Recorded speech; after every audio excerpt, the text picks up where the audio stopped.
Bom dia, boa tarde, boa noite, boa madrugada para os notívagos. Terça-feira, 8h16 da manhã, horário Bom Retiro. Estamos até madrugando, saindo da rotina, gravando mais cedo hoje, que tem muita notícia. E nosso querido comparsa, companheiro Samuel, nosso andarilho, deve estar exausto, né? Onde você está agora? Você está sentado, pelo menos, né? Estou sentado pela primeira vez em uma semana, 13h16 no norte da Espanha. Eu estou em Torla, na base dos Pirineus, 18 graus, como eu gosto. Bem-vindo à cadeira, então. Escuta, bem, vamos fazer nossas andanças. Primeiro eu queria começar de um assunto talvez parece velho para mim, mas não sai da minha cabeça, que foi o atentado antissemita da quarta-feira passada aqui nos Estados Unidos, em Washington, né? As vítimas foram 2 jovens diplomatas israelenses, e eu chamo aquele atentado que vitimou a Sarah e Aaron como um mini 7 de outubro. Por que um mini 7 de outubro? Primeiro, eles morreram porque eram judeus. E segundo, porque as 2 vítimas representavam talvez o melhor de Israel, o futuro de Israel. Uma visão de cooperação no Oriente Médio entre Israel e os países da região. E a própria Sarah Milgram, que era americana, tinha uma visão muito importante de algum tipo de cooperação com os palestinos, ou seja, tentar reconstruir de alguma maneira tudo depois dos escombros do 7 de outubro e o pós-7 de outubro. Eles morreram porque estavam numa entidade judaica, num evento judaico. Não era um evento da Embaixada de Israel, foi um atentado claramente antissemita, que a gente sentiu na prática a infame expressão globalizar a intifada. Globalizar a intifada, o que é? Você encontrar alvos localizados em qualquer lugar do mundo. E eu estou pensando muito nisso por uma razão. Aconteceu em Washington. Eu moro nos subúrbios de Nova York, no Jersey, há mais de 30 anos. É um dos lugares mais seguros do mundo. Eu não moro mais em casa, eu moro em apartamento. Na minha casa, que eu morei 23 anos, eu não tinha chave, eu não trancava o meu carro, ficava tudo aberto, tudo exposto. Mas se você circula pelas sinagogas e escolas judaicas da minha região, elas precisam de polícia, precisam de segurança. Tudo é seguro, menos uma entidade judaica, num lugar que devia ser supostamente o paraíso da segurança. Eu nunca tive problema de segurança na minha vida aqui. No entanto, eu dirigindo, eu vejo, a polícia tem que colocar escolta, proteção em sinagoga, em escola judaica, com medo de atentado. Isso que se chama globalizar a intifada. E o último comentário que eu tenho que fazer é o seguinte: se eu vejo as tendências, Samuel, os protestos antissemitas, antisionistas, anti-Israel, defina como você quiser, eles refluíram nos Estados Unidos. Especialmente porque agora vai começar o verão aqui, os estudantes estão de férias. Mas isso não é uma boa notícia pelo seguinte: em contrapartida, o que você pode acontecer nessas horas é o núcleo duro radicalizar. E eu tenho muito medo que se repitam episódios de violência, talvez do extremo, como que tivemos a quarta-feira passada em Washington. Ou seja, eu acho que, infelizmente, as comunidades judaicas do mundo inteiro têm que ficar muito alertas e se proteger. Fazer o quê? Aquela ironia que todo mundo fala. Uma pessoa em Israel telefona para parentes e amigos no exterior, perguntando: vocês estão bem? Está tudo seguro aí em Washington, em São Paulo ou na Espanha? Porque essa situação desse antissemitismo virulento e violento que nós estamos sentindo. E vamos deixar claro, eu tenho minha fama de bonzinho, de esquerdista, o foco dele, os praticantes desse antissemitismo hoje em dia são, em larga escala, gente de esquerda. Se você tem o tripé de antissemitismo, ódio e violência, você tem o tripé extrema-direita, extrema-esquerda e islâmico. Hoje, o foco para nós é a extrema-esquerda. E uma combinação trágica dessa extrema-esquerda com elementos islâmicos. Você usou um termo muito bom, a globalização da intifada, e quando nós falamos de que alvos judaicos estão vulneráveis em praticamente todo o mundo, o que nós temos é, na verdade, um paralelo do que aconteceu com o desenvolvimento da Al-Qaeda nos anos 1990, que culminaram com o 11 de setembro, que tinha como objetivo atingir o Ocidente como um todo. Agora, nesse novo capítulo, o Ocidente está substituído por comunidades judaicas, e não é a primeira vez, lamentavelmente, que isso acontece. Lembremos sempre da AMIA em Buenos Aires, que foi vítima de um atentado antissemita depois no período em que também a Embaixada de Israel foi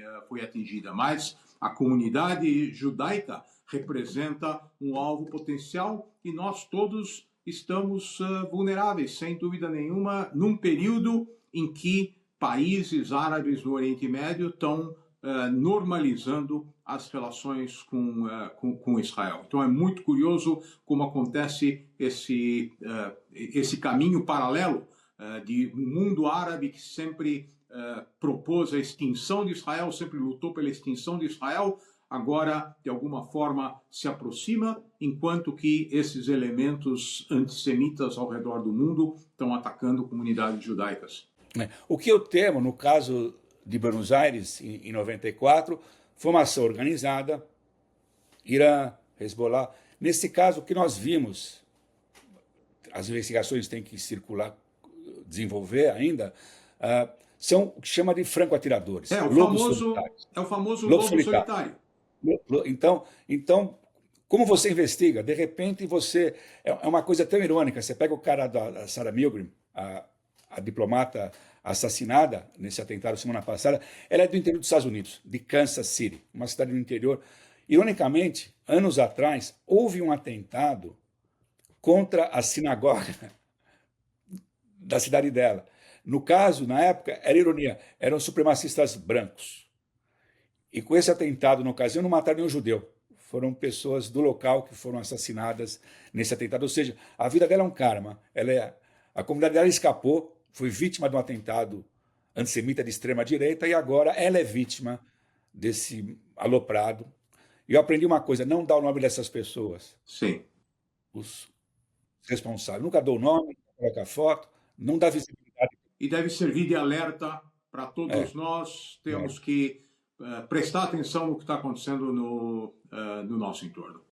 É isso. Companheiro, comparsa, amigo, Raveiro, vamos aí ao nosso entorno. O que você tem a dizer? Não entorno espanhol, eu quero que você vá no nosso entorno, entre aspas, doméstico, Israel. Você me deu o gancho para o entorno espanhol, então eu vou mencionar uma coisa muito importante que tem me afetado aqui. Eu estava em um dos dias dessa semana num boteco, num vilarejo desse caminho de Santiago de Compostela, e na televisão do boteco de 50 polegadas estava o ministro do exterior da França fazendo um longo discurso sobre como Israel tem que ser boicotada, que a questão humanitária está passando de qualquer limite. Então, a França institucional, o governo francês está fazendo uma ampla campanha para boicotar Israel, para trazer países da comunidade europeia para boicotarem Israel nos moldes daquilo que os países árabes fizeram nas décadas de 50, 60, 70. Então, há um apelo para um boicote formal contra Israel, e lembremos que a Europa é o principal parceiro comercial de Israel.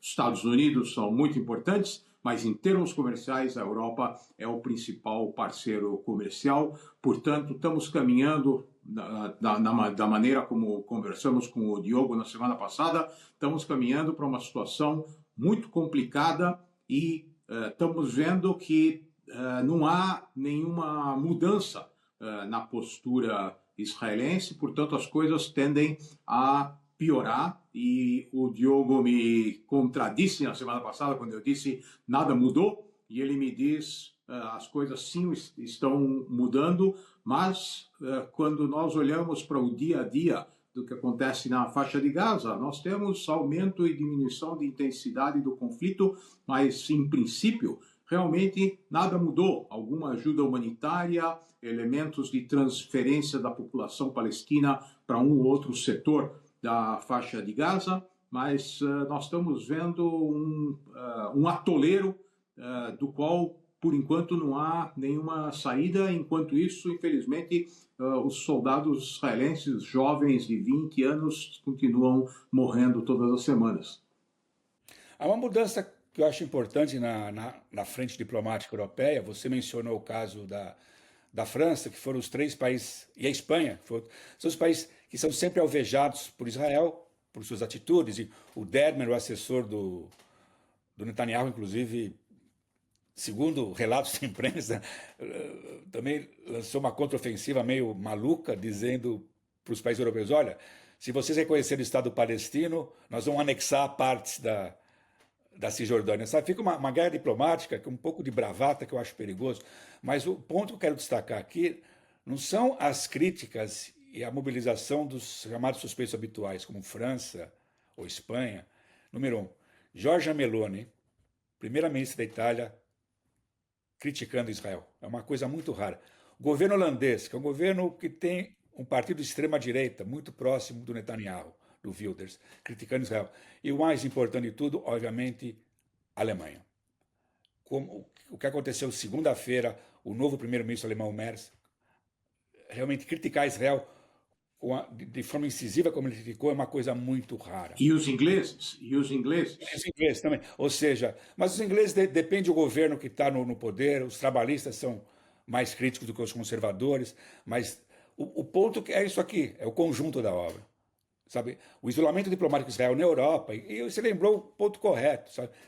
Esse é o parceiro comercial de Israel, e não podemos ter histerismo, são os aliados de Israel, sabe? Não, sabe? Foram os países que estiveram com Israel no 7 de outubro. Obviamente, Estados Unidos, a aliança com os Estados Unidos é muito mais importante em todos os sentidos, mas a Europa, você quer ser aliado de Israel, você não quer ser aliado da Rússia, você não quer ser aliado da China. Se você precisar fazer alianças em termos de realpolitik, tudo bem, mas você quer estar mais perto de países que são democráticos, sociedades abertas, sabe? Esse é o mundo que você quer, sabe? Se você mora em Israel, você não quer passar férias em Pequim, você quer passar férias na Espanha, em Portugal. Tá cada vez mais difícil voar de Israel para esses destinos também. Esse lugar. Mas o fato é que esse isolamento diplomático de Israel é realmente muito grande. Ele é crescente, sabe? E mesmo na imprensa, eu sinto cada vez mais a imprensa. Teve setores da imprensa, BBC, que sempre pegam pesado com Israel. Mas mesmo outros setores estão pegando mais pesado. E mesmo eu não leio em hebraico, não vejo em hebraico como você. Então eu fico meio preocupado em fazer julgamentos sobre coisas que eu não conheço. Mas pelo que eu li, pelo que acompanhei, mesmo agora na mídia de Israel, se mostra mais o que acontece em Gaza do que se mostrava semanas atrás. Sem dúvida, e com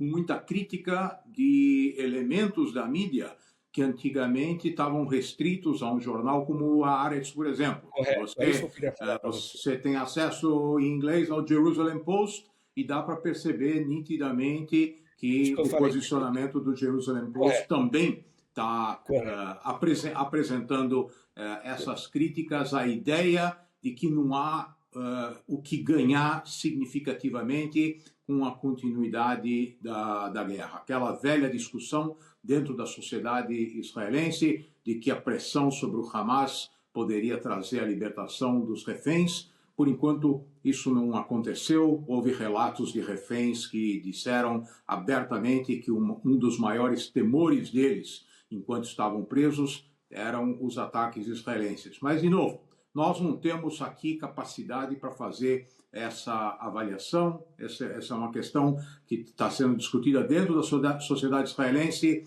entre os setores de segurança e o governo.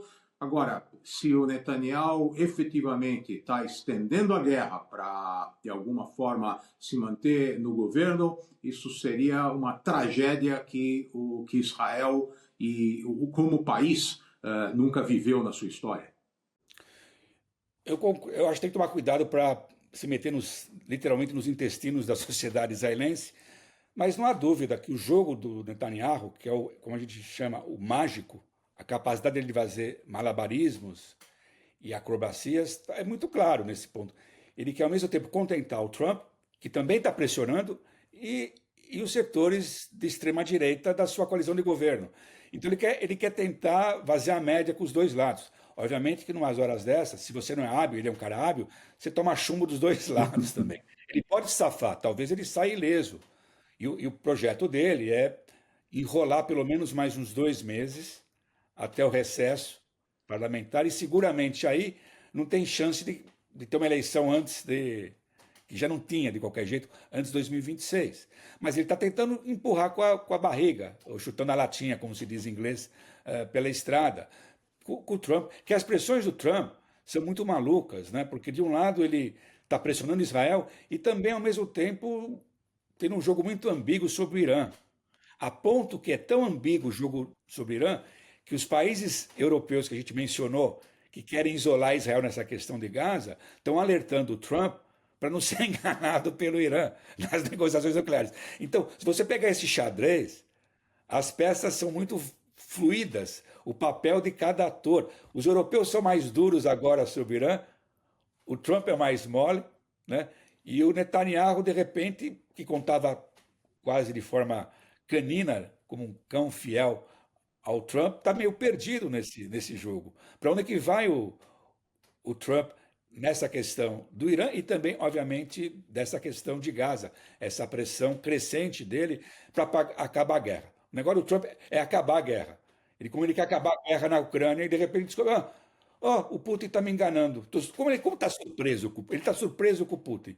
Sabe, O problema vai surgir quando o Trump tiver essa impressão sobre o Netanyahu. Se o Trump achar que o Netanyahu também o está enganando, aí Israel vai ter um problema, mas aparentemente não há uma demanda por algum caminho específico. O Netanyahu não sabe o que o Trump sugere para a faixa de Gaza. Obviamente, a questão da Riviera Palestina é uma bobagem que já ficou no. Não, depende do horário, né? Se você está conversando às 9 da manhã, pode ser uma postura às 9h30, muda às 10.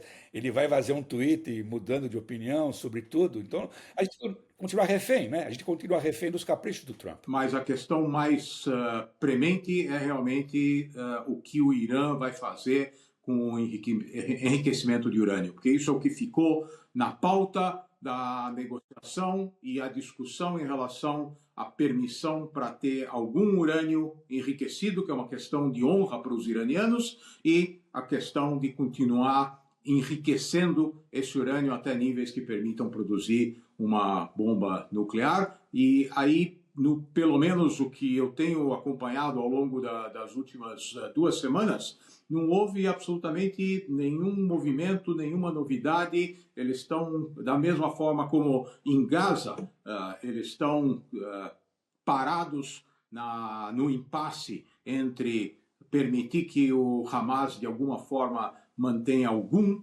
controle nos locais em que eles ainda estão. No caso do Irã, não há nenhuma definição em relação à possibilidade de manter algum urânio enriquecido ou não. Enquanto isso, os Estados Unidos estão preocupados com outras questões, têm outros problemas muito mais graves, tanto que política externa deixou de ser o foco das discussões dos Estados Unidos. Me corrija se eu estou enganado. Não, o foco são os problemas que o Trump cria, né? Ele cria o problema, aí vem com uma solução. Ele bota fogo, apaga o fogo, fala, eu sou o salvador, né? Mas falando de outro país que você queria falar, da região, que é sobre o Trump, o grande amigo do Trump agora na região não é o Netanyahu, além do príncipe Salman, quem que é? Nosso querido o novo presidente da Síria. Que agora aprendi a falar o nome dele, eu fiquei ouvindo na Al Jazeera, eu fui na Al Jazeera ouvir em inglês, eu não escuto em... É Xará, que nem o profeta, teu xará profeta. Xará.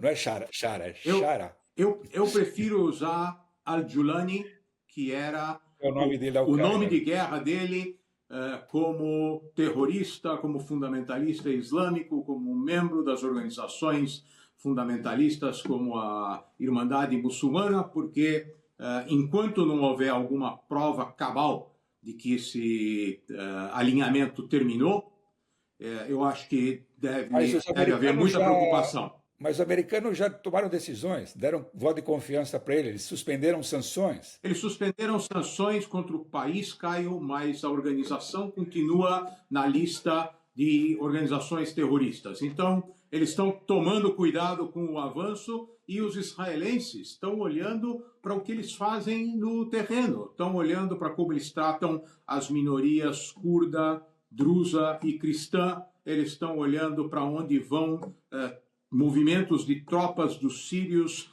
ao sul da Síria. Já houve um ultimato dos israelenses proibindo que as forças sírias avancem ao sul de Damasco.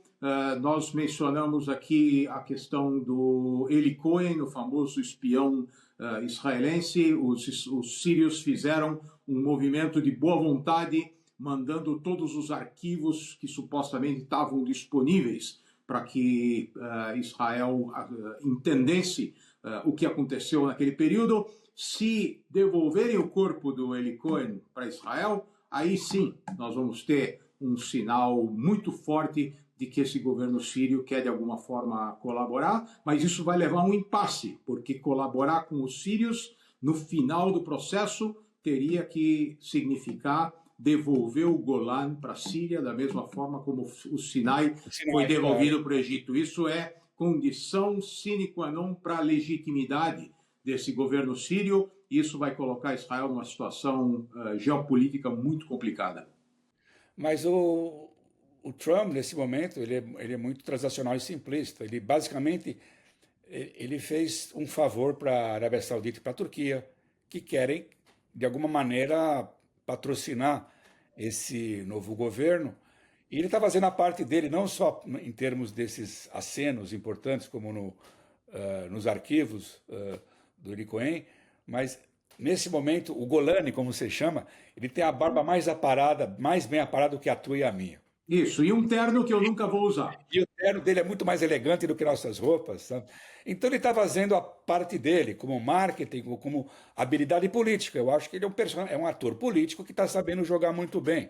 Ele conseguiu apertar a mão do Trump. Sabe? Trump deu a mão para, sabe? Ele conseguiu.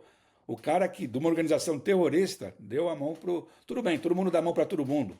Mas, como, sabe, são simbologias políticas. Pode voltar atrás, mas nesse momento ele está ganhando os pontos diplomáticos e econômicos, sabe?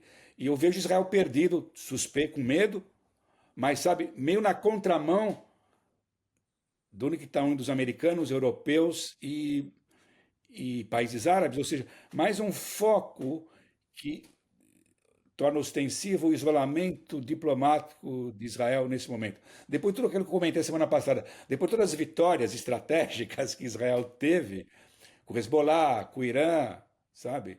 Recuperar sua capacidade de dissuasão, Israel está perdendo em termos diplomáticos. E falando em Hezbollah, o Líbano também está fazendo movimentos importantes, inclusive com declarações favoráveis a se incluir nos acordos de Abraão. Se isso avançar, realmente vai tirar o Hezbollah da equação, pelo menos como uma organização que consegue se sobrepor ao monopólio da força do exército libanês. Bem, não resolvemos nenhum problema, né? A gente não vem aqui para resolver problema, a gente vem aqui para contar quais são os problemas e como nós os vemos. E eu vou dizer, se só traz de encrenca, só tem encrenca. Só comenta, só fala de encrenca, nunca tem boa notícia. Escuta, eu tenho dicas, você tem dicas? Eu tenho uma dica, mas de novo, no lugar onde eu estou e na jornada que eu estou fazendo, são dicas para quem quer se aventurar. Então, eu hoje de manhã tomei café da manhã numa uma confeitaria na cidade de Pamplona, em Navarra, na frente da catedral, na rua que sai da frente da catedral, logo no comecinho da rua tem uma confeitaria familiar que não tem nem tem nome. Eu procurei o nome para poder dar o nome para vocês, mas é a única que tem lá. Comi palmeritas cobertas de Olha, chocolate. Para quem sabe o que são os famosos palmiers, aqui se chama palmeritas cobertas com chocolate, com um café espetacular, melhor café da manhã que eu tomei em toda essa trajetória. Então, se alguém quiser vir visitar Pamplona, que é uma cidade que é uma graça, no norte da Espanha, em Navarra, já tem um lugar para tomar um ótimo café da manhã. como diria minha avó, oi, véi, que inveja. A minha dica é mais simbólica, que eu acho importante, voltando ao começo da conversa, do atentado em Washington. Minha dica é que visitem, eu não conheço, quero visitar, o Museu Judaico em Washington. Sabe? Eu acho que nesse momento que nós estamos sendo atacados, que entidades judaicas, sinagogas, escolas precisam de proteção, é importante você desafiar. O que o terror quer é te aterrorizar, te gerar medo. Então, uma dica, visite o Museu Judaico em Washington. Que não é um Visite... museu, que não é o Museu do Holocausto, para Não, deixar bem Museu claro. Judaico, é outra entidade, é outra Uhum. entidade. Não é o Museu do Holocausto, é o Museu Judaico. A mesma coisa, visite o Museu Judaico em qualquer lugar do mundo, visite uma entidade cultural judaica, prestigie uma sinfônica, sabe, tudo o que mostre, nós não vamos se intimidar. É perigoso, precisa de proteção, sim, mas não podemos ficar na toca guardado. A minha segunda dica é, quem puder, assistir os documentários do Marcel Ophuls. Ele morreu essa semana, 97 anos, cineasta francês. O pai dele era um famoso cineasta alemão, fugiu da Alemanha, foi para a França, né? Da França foi para os Estados Unidos. O Marcel foi criado nos Estados Unidos, depois voltou para a França nos anos 50. Se tornou um documentarista lendário e muito famoso por desmascarar, basicamente, o colaboracionista francês Vichy na Segunda Guerra Mundial. Como ele fez um grande documentário que eu vi o nome em português, eu não sabia, A Tristeza e a Piedade, que foi indicado ao Oscar em 71, se não me engano, e por um tempo a TV francesa estatal não quis mostrar o documentário com a seguinte alegação: o povo francês precisa do mito, do heroísmo, e não precisa saber com detalhes como amplos setores da sociedade e das instituições francesas, inclusive a polícia, como a gente sabe, e parte do governo aderiu ao nazismo. E depois ele ganhou o Oscar, 5 documentários sobre o Klaus Barbie, que era O açougueiro de Lyon. Lyon, que foi pego na Bolívia, né? Estava na Bolívia depois. Né? Então, quem puder, Marcel Ophuls. Aliás, esse episódio da colaboração francesa sempre nos faz lembrar que durante décadas todos os franceses estiveram na resistência. Então, se conversava com jovens franceses nas décadas de 1950, 60, 70, os pais e os avós todos fizeram parte da resistência e provavelmente imaginavam que os judeus foram levados para os campos de concentração de alguma forma mágica, sem qualquer participação da população. Dos gendarmes, da polícia francesa, né? Para o velódromo de Paris. E de lá para Drancy, e de Drancy diretamente para Auschwitz.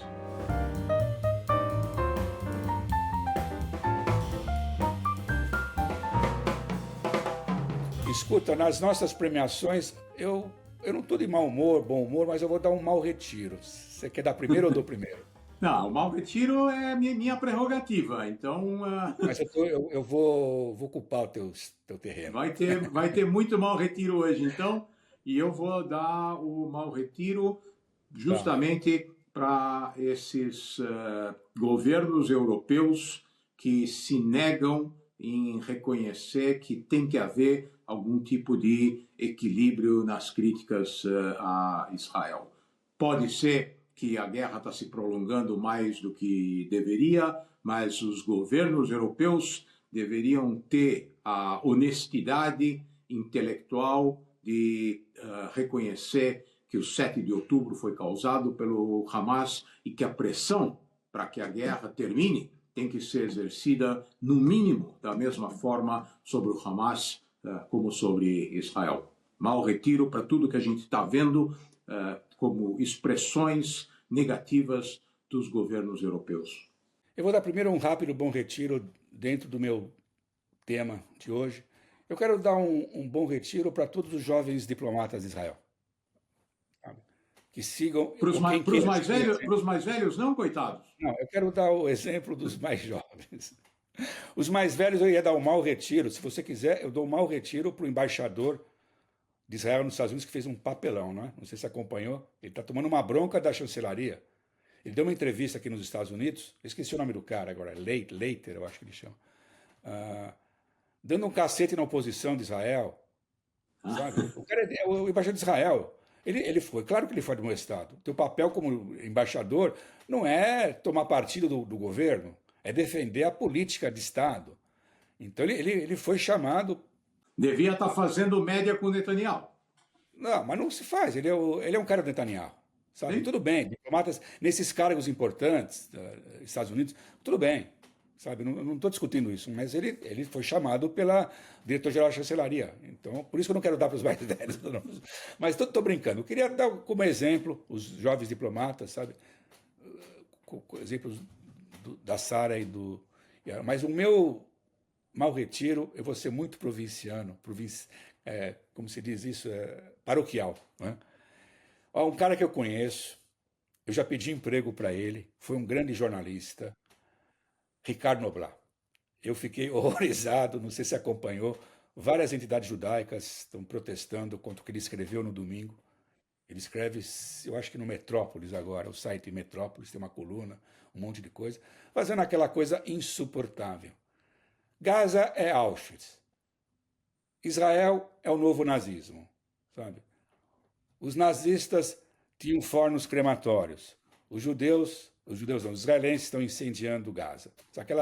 Aquela analogia chulé, sabe? Então, meu mau retiro para o Ricardo Noblat, jornalista, para quem eu pedi emprego há uns 30 e tantos anos, quando ele era editor-chefe do Jornal do Brasil, quase virei correspondente do Jornal do Brasil em Nova York, no fim não tinha grana. Eu gostava dele, era um grande jornalista, foi um inovador na imprensa brasileira, mas isso agora vem com esse negócio, esse treco. E a palavra é uma só, quem faz esse tipo de analogia como ele fez, isso é antissemitismo. Então, mau retiro para o meu ex-colega Ricardo Noblat. Isso, e não vamos divulgar onde ele publicou o artigo para ninguém ler. Eu já cometi uma falha, mas olha, a minha fonética é péssima. É verdade.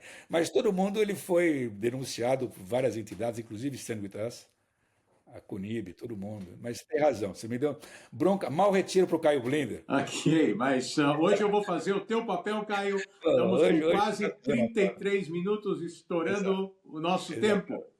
Então, a gente volta terça-feira, na nossa nova rotina, temporada 2, com convidado. Outra vez, lembrando que teve muita repercussão, nosso querido Diogo Mainardi, na reabertura da lojinha na semana passada. Então, até terça que vem, episódio 3, com convidado. Nos vemos lá.